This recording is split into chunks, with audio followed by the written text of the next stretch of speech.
안녕하세요. 미래기술 신산업 카페 뉴스 읽어주는 바리스타 이원규입니다. 오늘은 주간 브리핑 224호에 게재된 2021년 기술 대예측 10개의 테크놀로지가 가져다줄 밝은 미래라는 내용으로 니케이 컴퓨터 2021년 1월 7일로 22에서 43페이지에 게재된 특집 기사를 요약 번역하여 소개합니다. 코로나19 팬데믹이라는 예상치 못한 위기가 세계를 덮친 2020년이 가고 2021년이 찾아왔습니다. 2020년 말에는 코로나19 감염의 재확대로 사회와 경제에 어두운 그림자가 드리워졌습니다. 그러나 아침이 오지 않는 밤은 없듯이 기술의 힘을 제대로 이용한다면 2021년도에는 희망찬 내일이 찾아올 것입니다. 재생 국면에 접어든 사회 및 경제를 뒷받침할 테크놀로지는 과연 무엇일까요? 슈퍼시티, 양자 컴퓨터, 인공지능, 온라인 진료, 디지털 트윈, 마스, 6G, 엣지 컴퓨팅 등 니케이 BP 편집부가 총력을 기울여 10개의 후보를 예측하였습니다. 첫 번째는 슈퍼시티와 도시 OS인데 인공지능이나 빅데이터를 활용해 지역의 과제를 해결하는 도시를 실현하려는 일본 정부의 슈퍼시티 구상이 2020년 12월에 공모가 시작되어 2021년 봄에는 전국에서 5곳 정도가 선정될 예정입니다. 슈퍼시티와 그것을 지원하는 도시 OS는 사회의 디지털 변혁의 기폭제가 될 것입니다. ICT를 활용한 살기 편한 도시인 스마트시티가 세계적으로 주목을 받고 있습니다. 예를 들어 스페인의 바르셀로나시는 2000년 무렵부터 쓰레기통에 센서를 설치해 효율적으로 쓰레기를 회수하거나 주차장의 빈 공간을 센서로 감지해 정체 완화에 활용하는 대책 등을 추진하고 있습니다. 일본에서도 도요타 자동차가 2021년 2월에 시즈오카현의 스소노시에서 스마트시티인 우분시티를 착공합니다. 파나소닉은 2014년 4월에 조성한 가나가와현 후지사와시의 후지사와 서스테이너블 스마트타운에서 2020년 3월부터 데이터 연계 기반을 도입했습니다. 슈퍼시티는 행정 절차와 이동, 의료, 교육 등 생활 전반에 걸친 5개 이상의 분야에서 첨단 서비스를 제공하는데 그것들을 실현하기 위해 데이터 연계 기반을 통해 다양한 데이터를 연계하고 공유하며 동시에 각 서비스 제공이 가능하도록 규제 개혁을 일체적으로 추진합니다. 그리고 스마트시티나 슈퍼시티를 지원하는 디지털 기반을 도시 OS라고도 하는데 IoT 등의 데이터를 수집 분석하거나 도시 내부나 도시 간의 서비스나 데이터를 연계시킵니다.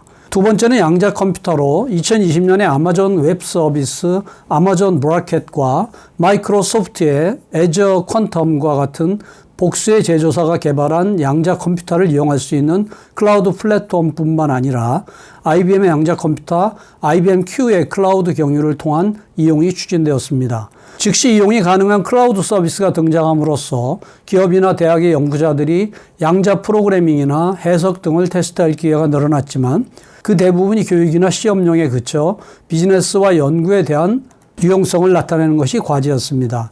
이에 대해 오사카 대학원 기초공학연구과의 기타가와 교수는 2021년에 유용성을 나타내기 위해서는 온프레미스, 직접 설치해 쓰는 방식으로 이용하는 것 외에도 클라우드 경유로 머신을 점유한 이용이 추진될 것이다 라고 보고 있습니다. 세 번째는 코로나19 대책 AI로 2021년에는 다양한 코로나19 대책 AI가 등장하여 감염 시뮬레이션 및 접근을 막는 산밀 회피와 치료약 후보의 화합물 탐색 등의 분야에 대한 AI 활용이 급속도로 추진됩니다.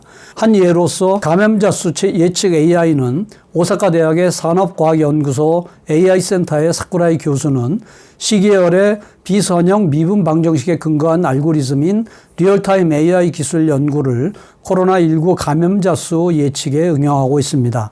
벡터 해석을 텐서장에 대해 확장하는 텐서 해석 기법을 이용해 각 국가의 신규 감염자 수나 사망자 수, 중증 환자 수의 시계열 빅데이터를 바탕으로 중요한 특징이나 잠재적 경향을 찾아내어 미래의 감염자 수를 예측합니다. 이 기술은 심층 학습에 비해 10만 배의 속도일 뿐만 아니라 10배의 정밀도로 감염자 수를 예측할 수 있다고 하는데 리얼타임 AI 기술에서는 신규 감염자 수 등의 갱신 데이터를 입력하면 바로 예측 모델도 업데이트가 되므로 긴급사태 선언과 같은 대책이나 바이러스의 변이 등 상황의 변화에 즉시 대응할 수 있다고 합니다. 네 번째는 온라인 진료로 의사나 환자 모두에게 온라인 진료가 친숙해질 것이며 2021년은 그 기반이 성비되는 해가 될 것입니다. 온라인 진료의 초진에 관한 새로운 실시 규정이 마련되어 온라인 진료를 적용할 수 있는 환자가 늘어날 전망인데 2022년 이후에 진료 보수 개정을 앞두고 온라인 진료의 유효성을 나타내는 사례가 축적되고 원격 진료를 지원하는 IT 제품 서비스의 개발이 추진됩니다. 온라인 진료는 의사가 화상 통화를 이용해 자택에 있는 환자를 진료하는 것으로 환자는 통원 부담과 대기 시간을 줄일 수 있으며 의사와 환자가 대면 진료 외에도 온라인 진료라는 새로운 선택지가 생김으로써 양자의 연대가 강화될 것으로 기대되고 있습니다. 현재 온라인 진료는 대면 진료에 비해 진단할 수 있는 내용이 한정되어 있는데 이에 대해 의사 겸 디지털 할리우드 대학원의 갓도 교수는 기술이 발전하는 미래에는 자택에 설치한 IoT 의료기기를 활용해 의사가 원격으로 진단할 수 있게 될 것이다 라고 전망하고 있습니다. 기술의 실용화에 착수한 기업도 있는데 헤카바이오 디지털 헬스는 청진기나 체온계, 혈중 산소 포화도를 측정하는 펄스 옥시미터를 탑재한 원격 진단 보조용 소형 의료기기에 대해 일본에서의 승인 취득을 목표로 하고 있습니다. 다섯 번째는 디지털 트윈으로 IoT나 시뮬레이션 등을 이용해 물리 공간의 환경을 가상 공간상에서 재현하는 것인데 그것을 일본의 국토에 적용해 도시 개발이나 방제, 관광 등에 유용하게 활용하는 프로젝트가 2021년에 가속화됩니다. 기반 정비를 추진해 2022년도부터 행정이나 기업이 본격적으로 활용할 수 있도록 하며 일본에서의 디지털 트윈 활용에 기폭제가 될 전망입니다.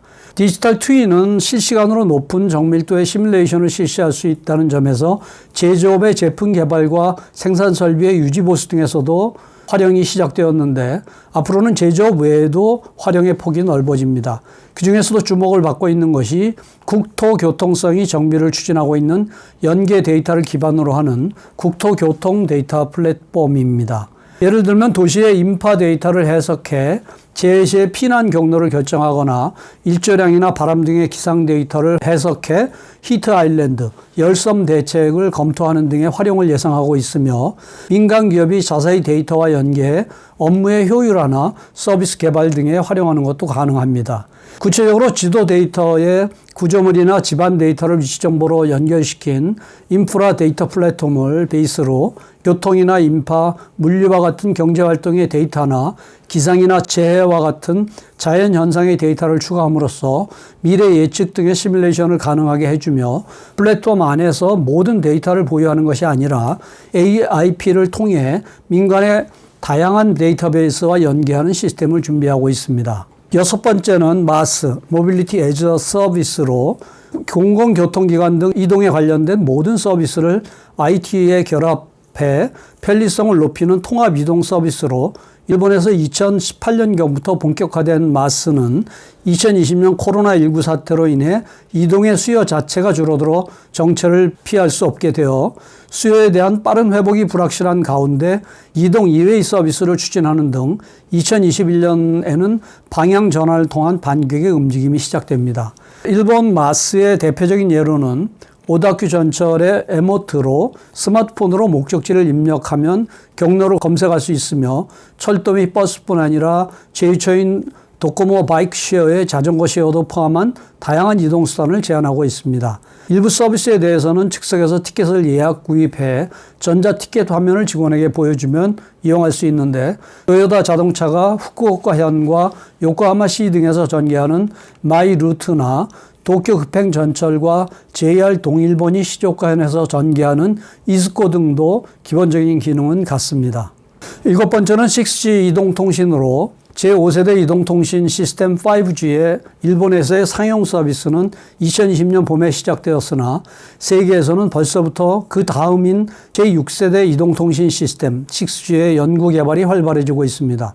통신 기술은 거의 10년마다 세대 교체가 되고 있는데 2021년에는 6G의 2030년대 실용화를 위한 산관학 차원의 기술 경쟁이 본격화됩니다.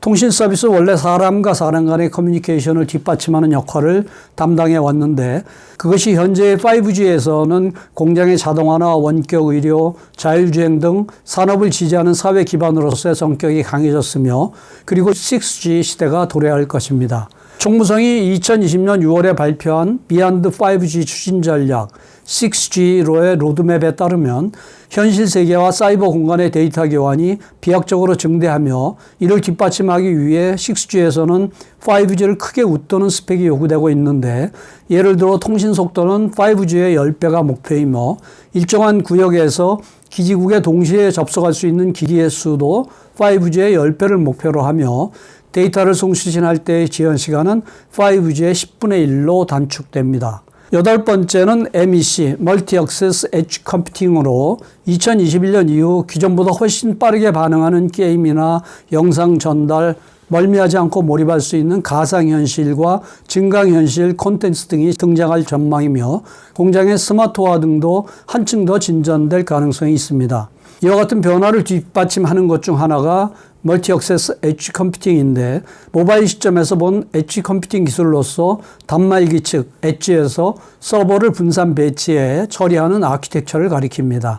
클라우드에서 실행해 온 처리를 단말기에 물리적으로 가까운 엣지에서 실행함으로써 부하 분산이나 처리 지연 단축 등을 기대할 수 있으며 MEC 활용이 기대되는 분야로서 화상 분석이나 위치 정보, IoT 및 VR, AR, 자율주행 등이 있습니다.